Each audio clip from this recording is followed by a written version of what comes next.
Welcome to the Slop Temple. We pray this video helps. In this video, I will explain how to delete a user account on Windows.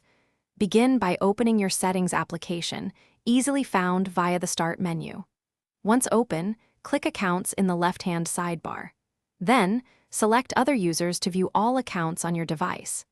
This initial step sets the stage for managing your system's user access efficiently. After viewing the list of user accounts, click on the particular account you wish to remove from your Windows computer. Upon selecting it, an option labeled Remove will appear, usually with a small drop-down arrow. Click this Remove button to initiate the deletion process. Remember, this action is significant, so double-check you are selecting the correct account. A crucial confirmation window will appear, asking if you want to delete account and data. Selecting this option ensures all documents, pictures, and other files linked to that user profile are permanently erased. If you choose not to delete the data, the files will remain on your computer, but the user account itself will no longer exist.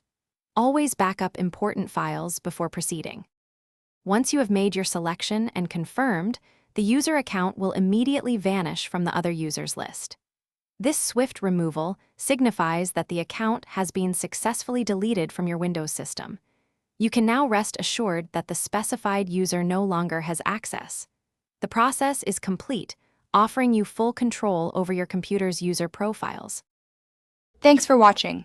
Consider subscribing if we helped you.